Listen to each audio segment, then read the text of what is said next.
શું તમને ખબર છે કે ડાંગ જિલ્લામાં અને સાપુતારાની નજીક એવા સુંદર મજાના 7 ધોધ આવેલા છે જે ચોમાસાની ઋતુમાં કુદરતી સૌંદર્યથી ખીલી ઉઠે છે। નંબર 7 શિવઘાટ ધોધ। આ ધોધ આહવા વઘઈ રોડ પર બિલકુલ રસ્તાની બાજુમાં જ આવેલો છે। પ્રવાસીઓને અહીં પહોંચવા માટે કોઈ પણ જાતનું ટ્રેકિંગ કે પહાડ ચઢવાની જરૂર પડતી નથી। ધોધની બિલકુલ બાજુમાં એક નાનું અને સુંદર શિવઘાટ મહાદેવ મંદિર આવેલું છે। ચોમાસામાં ડુંગર પરથી વહેતું પાણી આ મંદિરની આસપાસથી ધોધ સ્વરૂપે નીચે પડે છે, જે અદ્ભુત નજારો સર્જે છે। નંબર 6 પાંડવ ધોધ। ડાંગ જિલ્લાના આહવાથી માત્ર 25 કિલોમીટર દૂર આહવા ગલકુંડ રોડ પર પાંડવ ધોધ અને ગુફા આવેલી છે। ચોમાસાની ઋતુમાં લીલાછમ જંગલોની વચ્ચે આવેલું આ સ્થળ પ્રવાસીઓને ખૂબ જ આકર્ષે છે। નંબર 5 અંજની ગુફા ધોધ। ડાંગ જિલ્લાના અંજનકુંડ ગામે અંજની ગુફા ધોધ એ પ્રકૃતિ પ્રેમીઓ અને ધાર્મિક આસ્થાનું એક અદ્ભુત સ્થળ છે। અહીં 300 ફૂટ ઊંચા અંજની પર્વત પરથી ધોધ નીચે પડે છે અને આ સ્થળ હનુમાનજીના જન્મસ્થળ તરીકે પણ દંતકથાઓમાં માનવામાં આવે છે।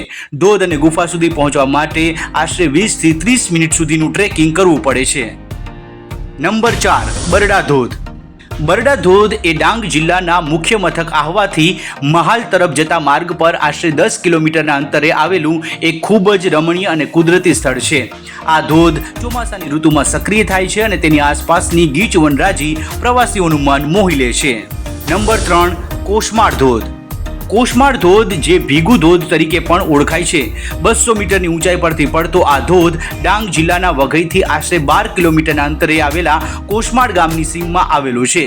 પ્રકૃતિ પ્રેમીઓ અને ટ્રેકિંગના શોખીનો માટે આ એક અદ્ભુત આકર્ષણ છે। નંબર 2 ગિરમાળ ધોધ। ડાંગ જિલ્લાના સુબીર તાલુકામાં ગીરા નદી પર આવેલો ગિરમાળ ધોધ ગુજરાતનો સૌથી ઊંચો ધોધ માનવામાં આવે છે।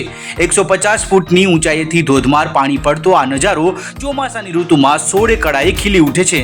આ ધોધ સાપુતારાથી 89 કિલોમીટર અને આહવાથી 50 કિલોમીટરના અંતરે આવેલો છે અને પહેલા નંબર પર છે ગુજરાતનો નાયગ્રા ધોધ ગણાતો ગીરા ધોધ, જે ડાંગ જિલ્લામાં વઘઈ નજીક અંબિકા નદી પર આવેલો છે।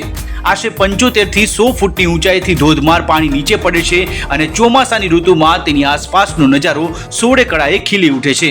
સાપુતારાથી ગીરા ધોધ આશરે 50 કિલોમીટરના અંતરે આવેલો છે।